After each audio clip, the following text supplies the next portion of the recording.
Okay, so why are these AUVs useful if we're gonna do our rendering? Well, if you're new to Redshift, actually, Redshift works a little bit different than, let's say, a render engine like Arnold or like Octane. It's a lot more similar to something like V-Ray.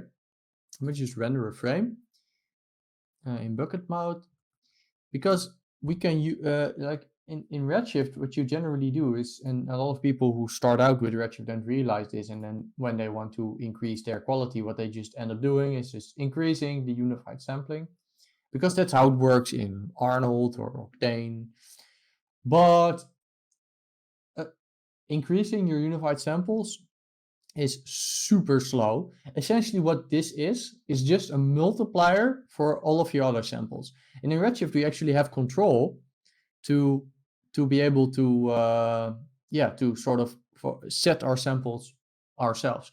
So let's say if I wanted to get rid of this noise and I were to do it with the unified sampling here, and I probably need to put it to like something like 512. Let me just do a render region. It's getting a little bit slow. So I'm going to put it to 512. And you can see it's already starting to take very long.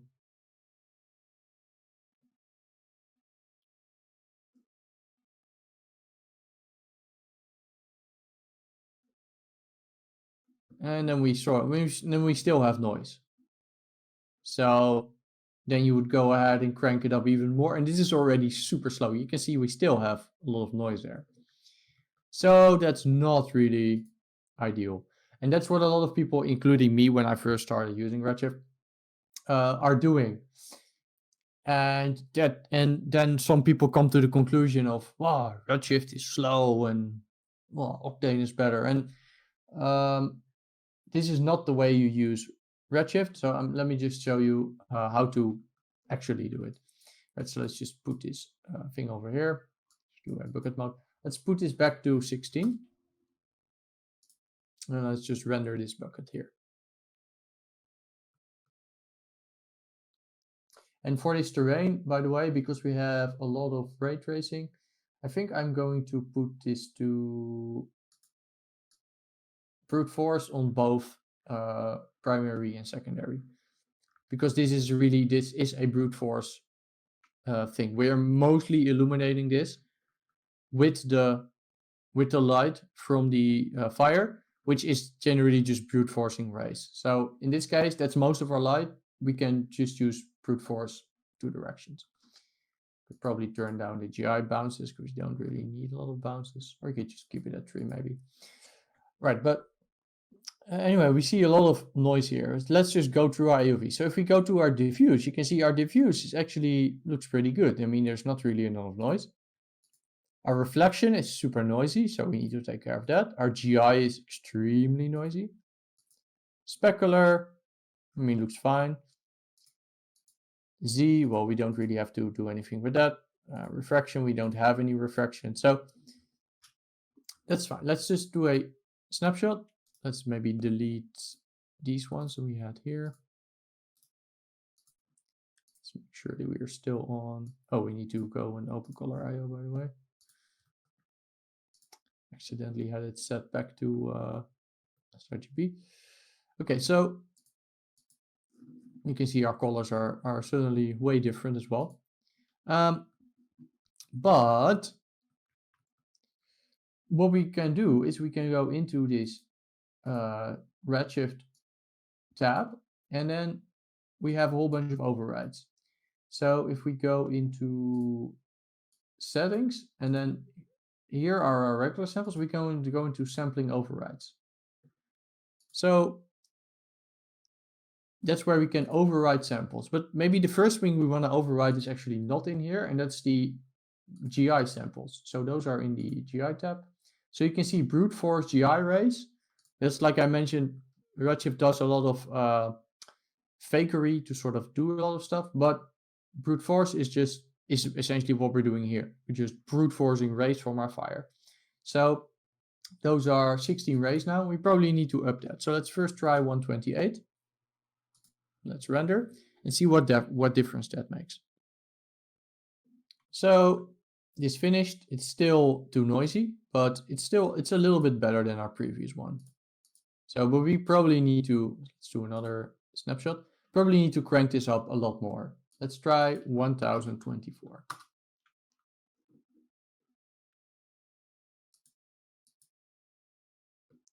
Let's look into our GI here. So at 1024, it's actually starting to look somewhat decent. And this is probably good enough because we can also denoise this a little bit. If I'm looking to my original, you can see that there was still quite a bit of noise in my original thing over here. But you can denoise it a little bit. You can see then we can get rid of some of the noise. And if you have a better denoiser, then you get even better results. There's also a well, there's a whole bunch of extra denoisers. I've just used the open image denoiser there, but you can see that already cleans up some of the stuff. And I mean, we could go even further. We could go 2048, and then it will probably be even better.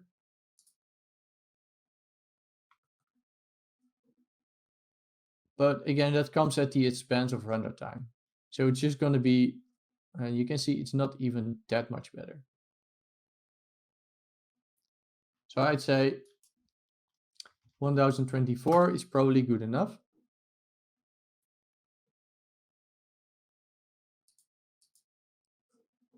And if we look in our beauty, it's still pretty noisy because we still have to address the other stuff. But I mean, it's already a little bit better than what we had. So let's address some other stuff. So we also have the reflections, and the reflections are extremely noisy. It's because it's reflecting the light coming from the fire. So that's probably where a lot of our noise comes from as well. So let's go into settings, sampling overrides, and go into and turn on reflection. You can also alternatively change samples on, for example, lights or materials, but this comes from our fire and we kind of need to do it in there. And this will just override samples everywhere. Alternatively, what you can actually do is if you want even more fine control, you can go into every single material, for example, and increase samples in there.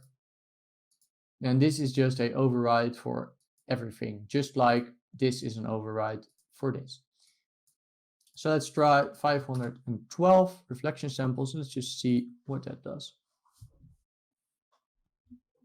You can see we are getting, it starts to get a lot slower, of course, but I mean, we are adding more samples, but it's still a lot faster than what we had when we just did these sample overrides. So let's look at specular, sorry, reflection. Still a little bit noisy. Maybe because we're also going to use motion blur, and motion blur does use unified samples to get more detail. Maybe we do want a little bit more of those. Then maybe we could turn down the reflection samples a little because, of course, this is sort of a multiplier. So let's have a look at that. And then let's start introducing some denoising. Okay, so let's do another snapshot. So you can see there's a big difference in here. And this actually rendered somewhat fast still. There's still a little bit of noise, of course. So diffuse still looks fine. Reflection is still a little bit noisy. GI is still a little bit noisy. But in general, it's actually pretty good. And we can actually clean this up, this final noise, with a denoiser. So you could do that completely in compositing. Or you could do it in the render. The Redshift has built-in denoisers, which they do a pretty good job at denoising the beauty. They also denoise the AUVs, but it's a little bit less good. But let's just enable it. And then we can further denoise in compositing if you wanted to. But let's go into, and I always need to check where that is located again. I think it's under output, denoise. So there's a bunch of denoisers. Redshift 3 has Altus denoiser. I'm not sure if 2.6 has it. So if you're on the demo, I'm not sure, you can try. There's also optics, NVIDIA optics denoiser. Altus gives a lot better quality. Let's just leave it at the default. And let's just render this and see how well it does. So it will first just start rendering, bucket rendering this area that we have. And then it will denoise it. So let's just wait for this to happen. So let's just have it bucket render this thing. Okay, so now it's finished the main render. Now it's gonna do the denoising. And you can see now we did some denoising.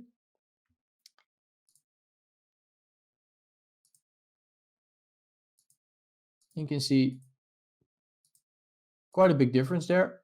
If we go into GI, so there's not really, it doesn't really do a lot on the AUVs. But if you just want to render your beauty, and I'm actually not sure why there's so little difference on the AOVs, because it does have a parameter for denoising AOVs. I'm not sure what's up with that. Let's check reflection. But it does a decent job on the beauty. So this actually looks pretty good.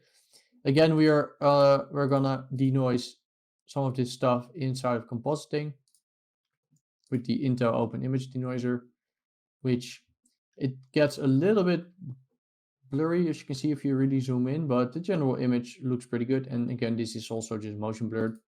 So we actually do get quite a big improvement. If you have better, if you have another denoiser like Neat Video, for example, it'll probably do a better job. But I mean, looking pretty good. So yeah, that's how you get rid of noise in Redshift. Maybe let's just try to do a full render now of this this thing. Let's just see how it looks. And we can do some additional settings maybe, and then we can continue on some of the other elements. Just gonna press the thing, and I'm gonna turn off. Right. So let's render it. Okay, so it almost finished rendering. There's the thing. Now it's gonna do the denoise. But you can see already, even with the without the denoising, it actually still looks pretty decent. And I mean, 2 minutes 41 seconds.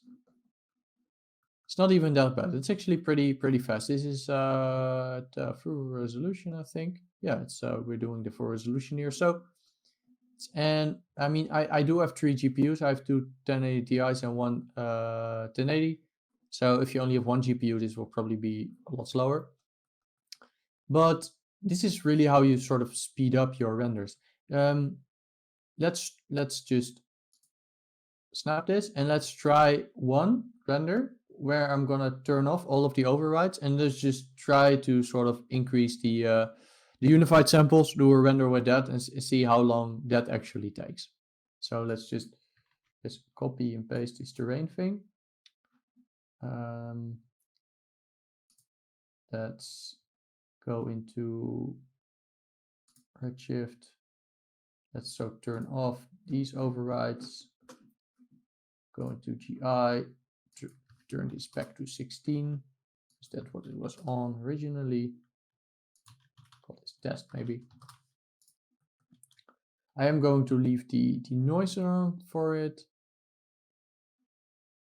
And let's just try rendering one. Did I enable it on the? Okay, so that's fine. So I probably need to really crank this up. So let's try 1024. It might not even be enough, but let's see how long, or maybe let's do 512. Else it's just probably gonna take too long. And then compare. And by the way, in this snapshot, you can also see because this is denoised. You can also just see the noise beauty. So you can see the denoiser actually does a pretty good job of cleaning it up. But again, we're gonna probably do a lot of that in compositing because again, I really don't see, like, it just doesn't do a great job at the individual passes. Anyway, I'm gonna do another render. So this is my flipbook. I'm just gonna see how fast that's gonna be. So we're gonna render the test and see how much longer it's gonna take. Interestingly enough, actually, this seems to be one of those edge cases where it's not actually that big of a difference. I guess because we are path tracing, it is a lot slower. Don't get me wrong. So this is the one where it's sort of, and I guess it's not even, didn't really do much denoise for some reason, but this was 3 minutes 33 seconds. So this is just unified samples, and our other one was 2 minutes 41 seconds. Just look at our noisy. So we still had a little bit more noise in our original one than the unified one. So it's actually, with just this brute forcing, I guess there's actually not that much of a difference. Well, I mean, there's still almost a minute of difference. But it's actually not as bad as I thought it would be, because in a lot of other cases where you are just using, where you're not really brute forcing, then it does make a lot of difference. But well, in this case, it still makes a minute of difference, but it's less intense than I thought it would be. So if you look at our GI, we have about the same noise. Actually, yeah, you can see there's less noise in our GI on the one that we did ourselves. So I'd say maybe in our case, looking at this, what we could maybe do is decrease our samples on our everywhere here, and then maybe do crank up our unified samples a little bit. So just get a sort of in between going. Because as I said, normally it's a much bigger difference. For some reason. So let's just try one render with these with this terrain thing with sort of the averaged out settings. See what that does. This already is a little bit too noisy, so I'm gonna just tweak that a little bit. So I do need a little bit more GI samples.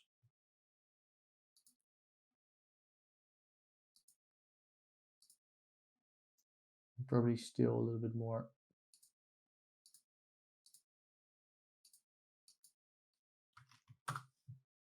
Okay, let's just have a look at how this looks once the first couple of buckets start coming in. Okay, so a little bit higher unified. Sort of, I did a sort of, now this is sort of intermediate type thing. So I'd say that maybe still are, oh, this wasn't even denoised. For some, I think the denoiser is off or something. Huh, okay, for some reason it's not really doing a lot of denoising, but it's looking pretty pretty good. And this was faster than, let's use a so this was faster than our original.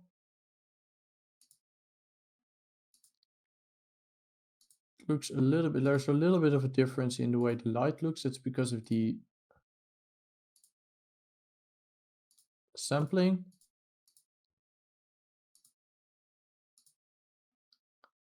But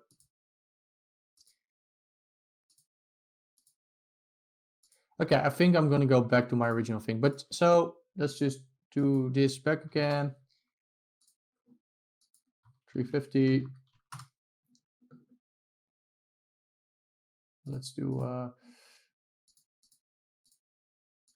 64.